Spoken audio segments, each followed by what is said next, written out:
we're learning the hard-hitting things here on And stream. just a quick shout out, RJ says Conversation Relay is nice, is really nice and easy to set up. So thank you for that, RJ.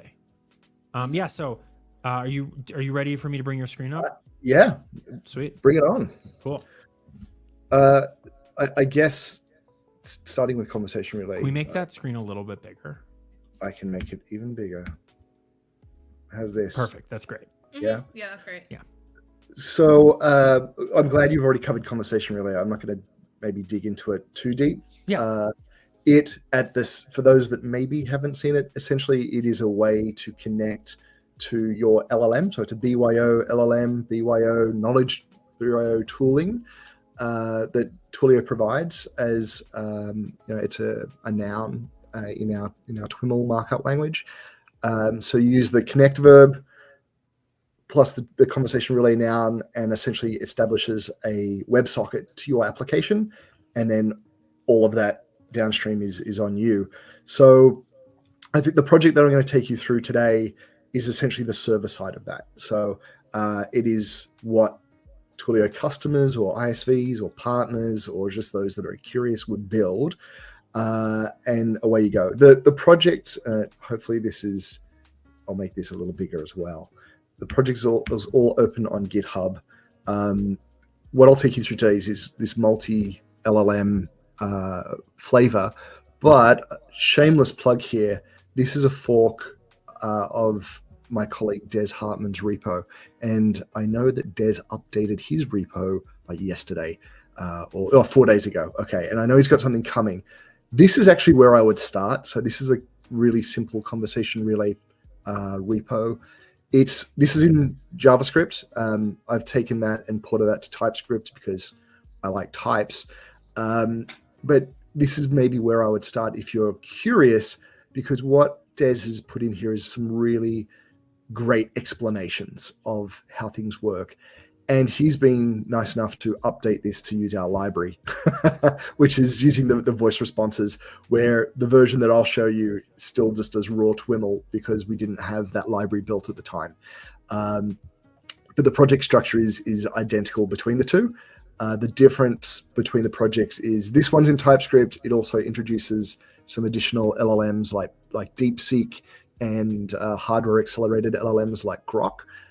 Which hopefully I get to show you live. We'll do that in a minute. But the project itself, let's maybe jump across to it here. So this is this multi LLM tool. I guess the entry point, it is essentially an Express app, and let's jump across to server, which is this guy here. It introduces a couple of things. It also introduces this assistant service, and the assistant service is basically just a big proxy to Airtable. So take you across to Airtable. I love using Airtable for prototyping because it's just like the easiest database to set up with a quick API call. It's the best. I love it. I use it for basically all of my database backend stuff because you can do things like this. So I've just created a table, C relay assistance, and put everything in as rows. But the card view is a little bit easier to understand. So the one, and we can look at any of these. Let's look at Johnny Cab. I'm sure some people might get that reference. But essentially, I've just defined some fields here. Hey, it's Johnny Cab. This is the initial message. This is my prompt. This is essentially my big prompt, which I think most people get these days. Is like, yep, cool, prompts, get it, cool, move on. Yeah. But what I really like here is the ability to then expose what LLM provider do you want. DeepSeek, Grok. These are just strings. What TTS voice? This is one I've been playing with yesterday, which is from 11 Labs, and Charlie happens to have an Australian accent, which is why I've chosen Charlie. There you go. And a pretty good Australian accent. I've got to say, there's a lot of TTS voices out there, including the new Google Journey voices that are like an Australian that's gone to live in the US for about 15 years. and forgets that they've got an Australian accent. So it's sort of this mix. But the 11 Labs voices are actually really sharp. Yeah, they do a good job with voices. I've played with some of those before. Yeah. And then lastly, what speech to text provider? So again, you want DeepGram, you want Google. So TTS, obviously text to speech, and STT in this case, speech to text. Otherwise known as an ASR. And then the model, you can just pass through any model. That's it. That is it at the end of the day. What this will do is I'll just a lot of code. It's going to say connection refused because I am not running. You have to run an ngrok. To run it. Or run it. Yeah, there you go. I also, getting ahead of myself here, ngrok. Let's set up an ngrok we love tunnel. Knowing it's a real demo by it not working. if it's just like, you're just like, I'm going to type this in, everyone would be like, I call shenanigans. So this is recorded. This is all live. I'll do this down the bottom because I did have Postman up, but sometimes the browser's quicker. So this is it. This is just the output of that. If we look at our network. So that's pulling everything out of Airtable. That's it. Got it. That's all it's doing. It's just wrapping a little API around Airtable to return an array of assistants, and that is the assistant service at the end of the day when we look at this. And so the definition, let's go to the definition of this guy. You'll see that here. So it's essentially just taking the Airtable base and the field set. We configure it. Airtable is so nice to use. It's like point it to the base, give it a key, and then essentially you wrap this, and away you go. So I'm just pulling out those fields. Nothing super crazy there. Essentially creating what is the equivalent of like a DTO object in .NET, or if you're feeling with that pattern. So once we have these assistants, so we define as many of those as we want. This is important for our TWIML. So I need to understand where we're running. In this case, I'm running locally, but you can see that I often use like Fly as a hosting provider because they do some nice WebSockets. And it's like super, again, sorry, I saw someone say Tangent Factory. Here's another tangent. Fly.io, really like them because they spin up their node service in like milliseconds, and it's all Rust based. And so you can have a service that is on standby, and the first time it gets hit, it will spin that up and serve the request within like 500 milliseconds. Then after that, it's really, really quick. Got it. But it's awesome. It's just an awesome, cheap service out there. That's nice. I feel like that was the issue with Heroku is if your stuff went to sleep, it would take like not that long, but like long in like normal web terms for it to kick back in. 100, long enough that you get a timeout. Where this you don't. This is nice. Really, really cool. So we spin up a server. We spin up just basically I'm creating a Twilio client here as well, but we spin up a Express app. I've got some endpoints here that if you just want to get a definition, you can. And this is sort of debugging more than anything else. It's just like, hey, do I have an assistant? Can I do some things?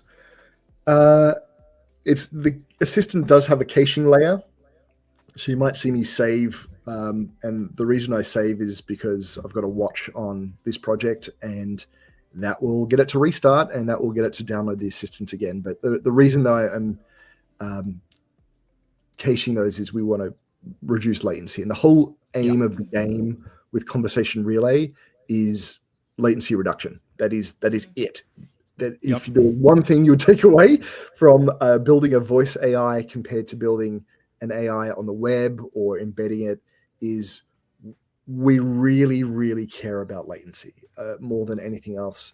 Early days heard we want sub 1 second or else it starts to get annoying for people. I was like, you taking notes class. I'm telling you, the Conversation Relay exam at the end of the month. I don't know what you win, but Yeah. There's a saying that in voice compared to web, every moment is times 10. And Hmm. what I mean by that is something that you can get away with on the web with a loading screen or a spinner. You just can't get away with that when it's the modality is via a telephone or via sound. The pauses are just so much, that silence is deafening for us, One of and we want the to feel it. one of the like early Twilio days, I did a demo where we had like a robot speaking, and it was the one of the first versions of what is now AI assistants that was running it, and we had to put in what we called interstitial messages. We had to have the robot be like, let me think about that, because otherwise people just are like, this thing's just silent and staring at me, and it was so we had to figure that out. It's a massive issue, and has been for a very, very, very long time. So early days of speech before we got to where we are now, with nuance and speech tech, the old school ASRs of early 2000s. We did all types of hacky things to do that. So the problem in those days was that database lookups were long. Yeah. So pulling account details, that problem solved. Like that's now something instant. But what we used to do is we'd say, hey, I've got your account number. And at the same time, you've got this like asynchronous request that you've sent off, and then you're polling for a response. That's gone away, but we've got a new problem. And that new problem is that LLM token rate and time to first byte can be very, very long. Yeah. And so what we're going to, I'll show you this in a few moments actually, is the differences between maybe 3 different LLMs, and you can just like toggle between and see what it's like. Oh, that's so cool. And you have background music. I do. So this is, if you've played in this space, you know that sometimes you can get AIs that will play background music at the same time they're talking. Like that might sound like it's in a shop or it's at a pizza store. I've heard that, and I've found that sometimes it's really jarring. It is. And sometimes it throws the ASR off as well. So be careful with it. Is this your background music? That's what it should be. That's actually. I was getting into the groove. Okay, whatever. Or a DMX song of some sort is what we're going to put up next. I don't have that one queued on my sound pad. We have all the but then not my like production mind being like, wait, would YouTube take off our video? Because they're like, you put music. That's why I only did like 1 second. Noted.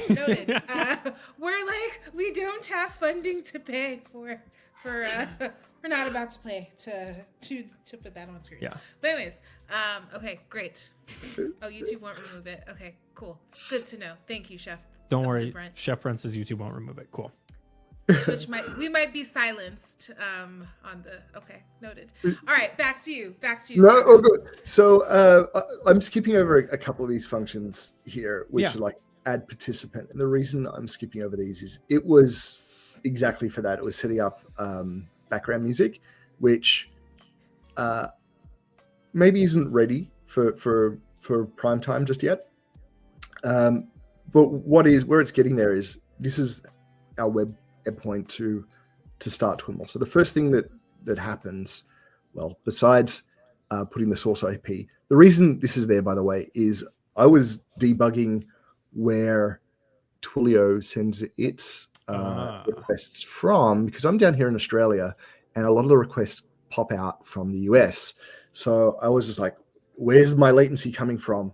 But we can also run this out of our Australian edge with a slightly different configuration. So that is just helpful of like, where am I serving the request from or getting the request from? So I know, hey, am I getting higher latency? Is there an extra 150 milliseconds because I'm going over the ocean? But essentially what we do, this is kind of the crux of the start, is we send this back. This is sort of the connect conversation relay. We read in our provider, we read in our language code, we read in the model that we are, and away we go. And then what this essentially does is it points to this WebSocket endpoint, which happens to be the same Express server. And so when we come down, then we hit this endpoint, which is our WebSocket endpoint. And this is really where the hard work starts. So again, some debugging here. Like where did we get this connection from? Because they could theoretically come from two different services within Twilio, because we've got like all these microservices that do different things. One of them is ingesting Twiml, and we've got a different microservice that is then spinning up Conversation Relay. That all happens in sort of moments. But here, the way this is abstracted away is we have an LLM service, and that is over here. So this LLM service, and if I jump across to this for a second, it's a provider pattern. So essentially, you say when you do the create LLM provider, you provided a string, what type, OpenAI, DeepSeek, Grok, and we just return an instantiation. In theory, if somebody wanted to add a new provider, they would just create a new, I guess, like child object. Yes. Definition. Now, let me show you. Actually, it's a really good slight tangent. So this is the one I started with, which is those OpenAI one. But then adding DeepSeek, I was like, oh, do I have to spin up a new one? It is remarkably simple. So I've just literally cloned this OpenAI service, and the only changes I needed to make were here. So it's actually using the OpenAI SDK with the DeepSeek endpoint and the DeepSeek API key. Everything else remains the same because DeepSeek have followed that same pattern, and that's true for many of the AI models out there, LLM models out there. You can just override the endpoint. Okay. Grok is a little different. Grok does use the Grok SDK, and I find that a little cleaner. But anyway, so we spin up our LLM service. We also have a tool service. So when the LLM wants to invoke a tool, doing that asynchronously, so that the LLM can do what it needs to do: get customer information, send a text message, and so the tools are defined here. Now, one of you will probably get this. So when I get customer information, I'm just stubbing this out, returning the customer as Kevin Mitnick. Someone might get that reference from 2600 or similar. But these tools are essentially a way to equip your LLM to do things, as I'm sure you know. And so we've put in here some code verification. Send a code, send an SMS, and then, this is the send using our Twilio verify, and then verify the code was correct. And you can create your own tools as you need. Depending on the LLM, will determine whether or not you can even use tools. So I find a lot of the Grok Mistral LLM behind it does not do tools very well, if at all. So your mileage may vary.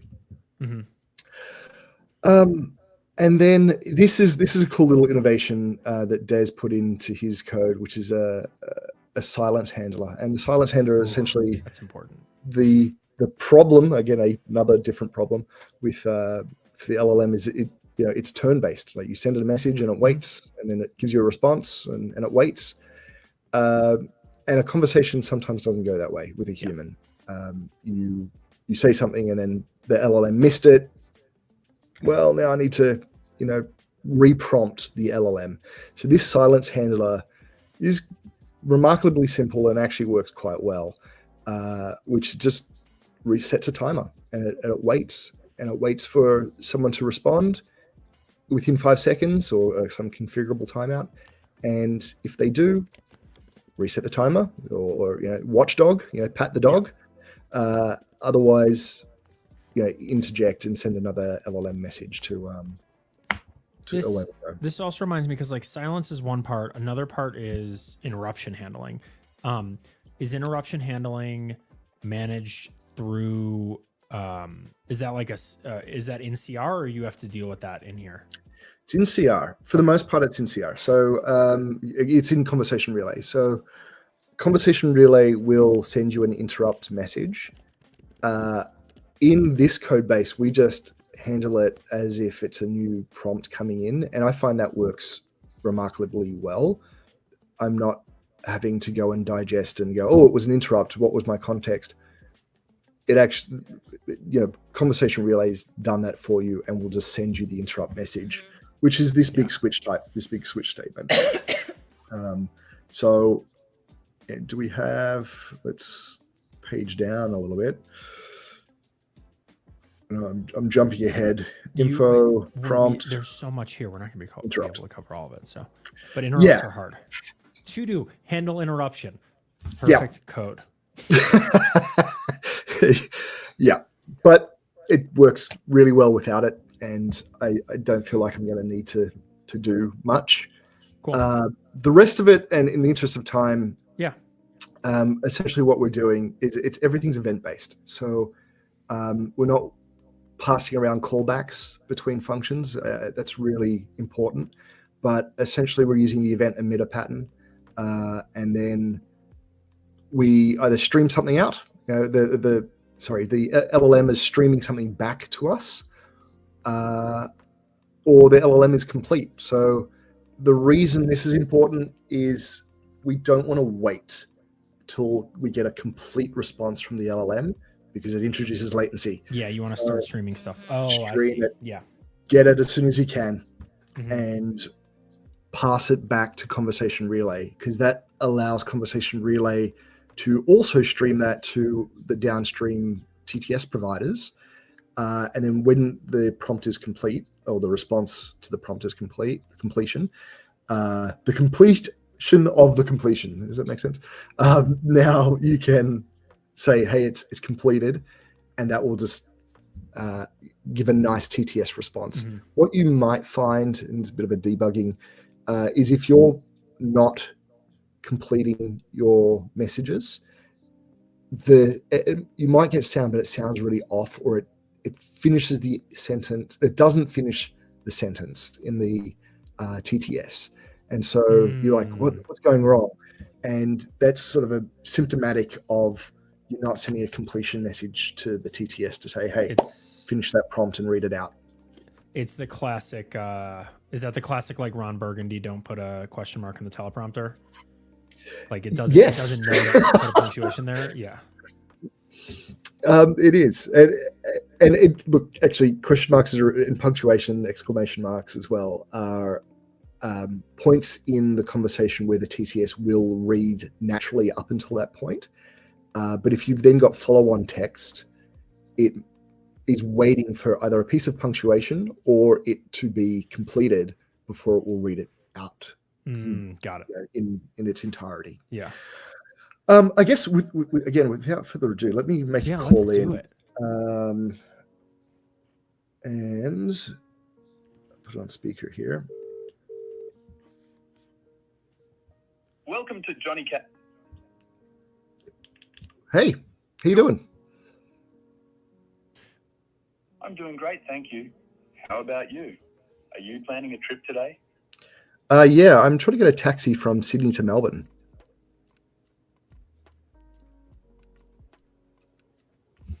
That sounds like quite the journey. Before we proceed, I'll need to verify your phone number. Let me send you a quick verification code. Please hold for a moment. I've just sent a verification code to your phone. Could you please share that code with me to proceed with the booking? 9640. It looks like the code you provided is incomplete. Ooh. Could you please check and provide the full verification code? The verification code is incorrect.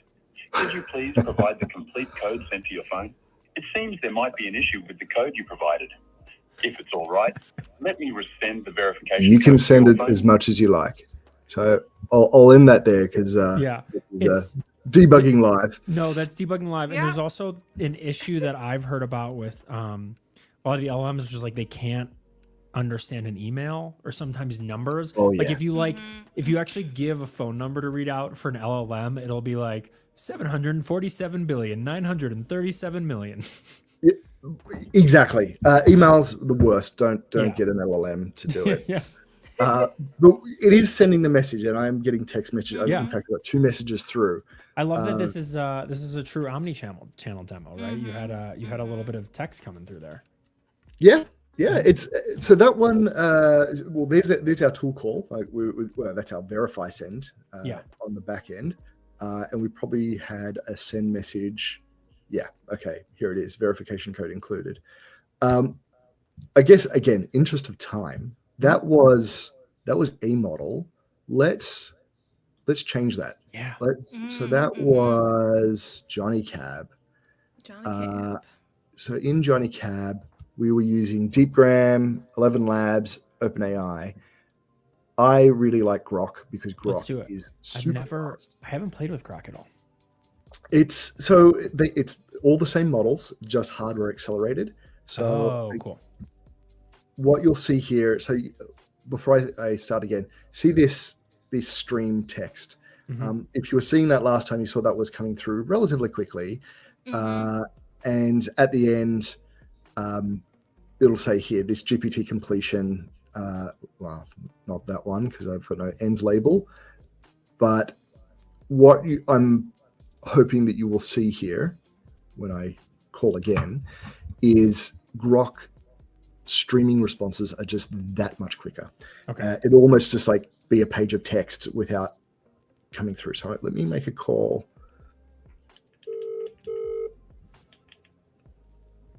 Cab taxis. My name is Johnny, your booking assistant. How can I help? Yeah, can I get a pizza? We're a taxi service, not a food delivery, but I can definitely help you get to your favorite pizza spot. Can you please tell me your name, by the way, so I can make this a bit more personal? My name is Johnny as well. Nice to meet you, my name. So, I've got you down as my name, and I'll make sure to get your trip just right. Now, where can we take you today? Can you take me to the moon? What a coincidence. I wish we could, Johnny, but our taxis aren't quite equipped for space travel just yet. We can take you to the moon of your favorite. All right, I'll end the call there. I think you get the point. Everyone in chat is just loving this. I kind of like I like this model. That was so fast, by the way, when it popped out. Speed. Also, even the whole redirection of just like the context of just like, I can't take, I can take you to your pizza spot. Like I see that you still want pizza, but I can fit into your pizza conversation. And I love the kind of, I was like, ooh, that was smooth. That was that was good. It is so much fun. Like, honestly, there's the prompt engineering side, Bianca, is where you spend so much time. So this is it. That is it. Yeah. Like, Did you add a sense of humor? Because even the whole like, haha, funny. Not that one. Like this one. It's like clear. Hey, like really simple. You know, some good vibes along the way, right? Maybe that's a little bit. That's a good vibe. It picked up the good vibes. I do have another one, which I think it was this one. I gave a bit more of a personality to. This is sort of like a booking service for gambling, I guess. It's like wagering. We call it Game On. And this had some additional context. Maybe not even that one, but you can get really funny. And what I've found is when we're prompt engineering, if we say, in fact, let's do it live, there's nothing like doing it live. This is the fun thing about prompt engineering live is you can just like do stuff and it totally changes it.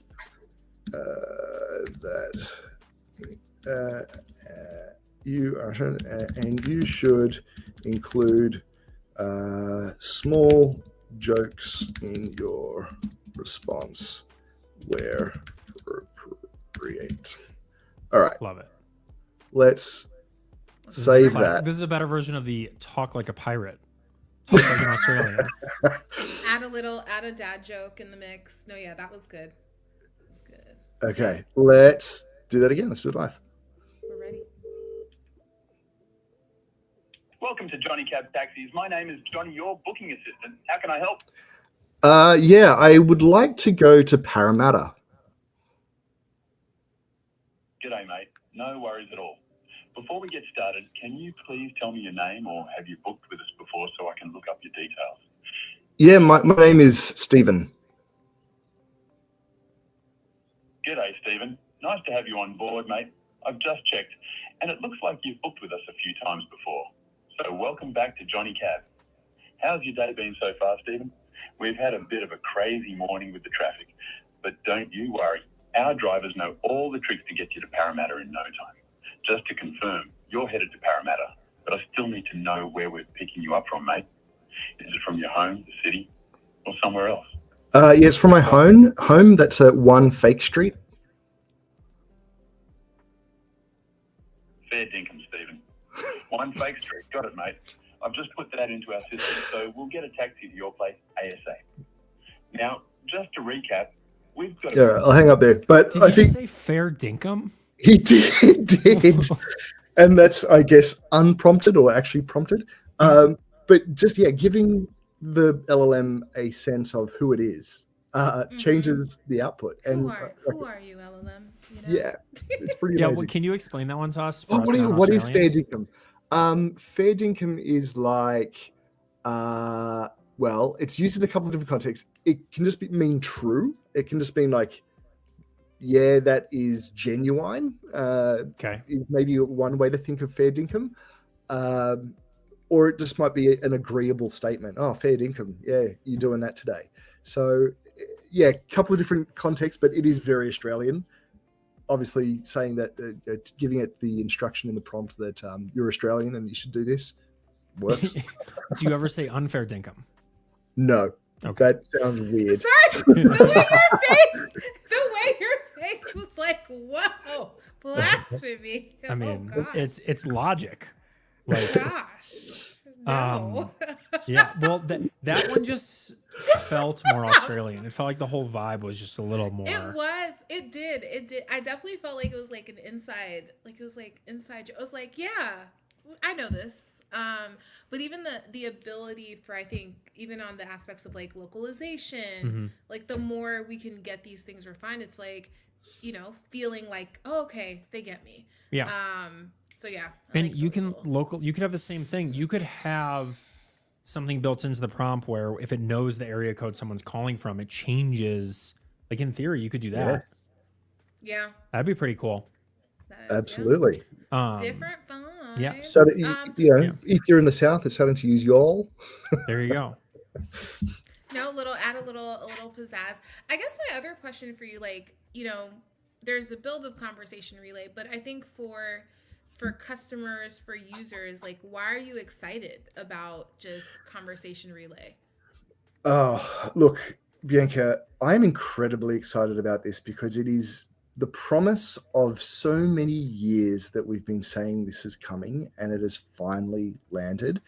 I think if I go back to my early days of like speech systems where it was like, say the department that you're after, sales, did you say service? No, like it sucked. The experience sucked. And we built it up to this thing that it was going to take over the world, and it fell short of our expectations.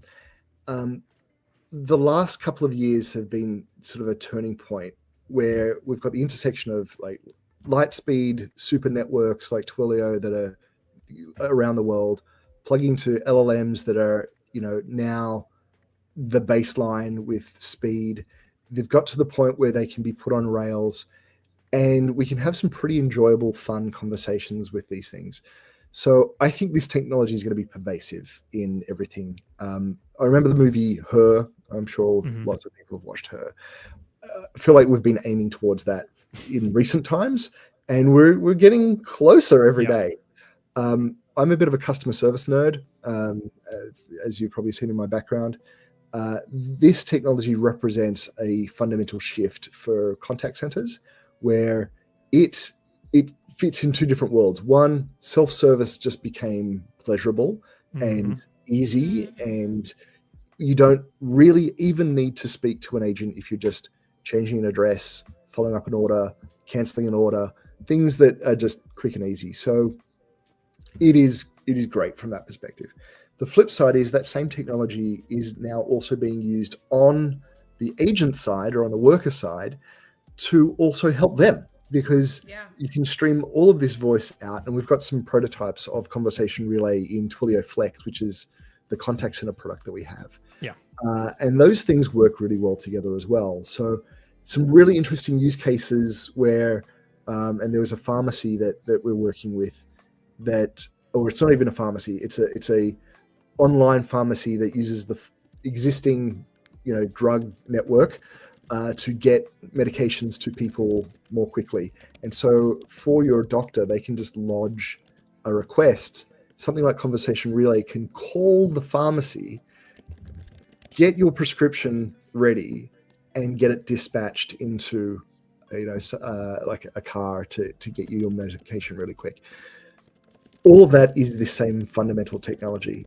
And you can see, sorry, Bianca, I'm very passionate about this one.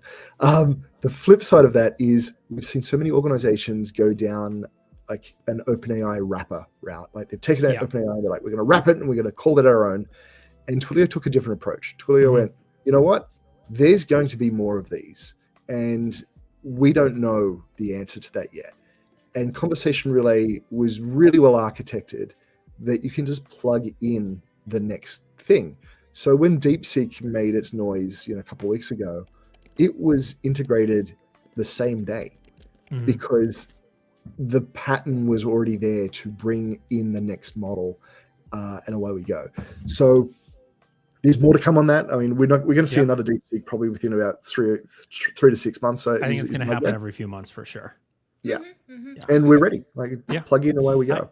I appreciate that we're being very LLM agnostic and really just like creating the pipes, if you will, to route your LLM to where your customers are, because that's hard. Yeah, and creating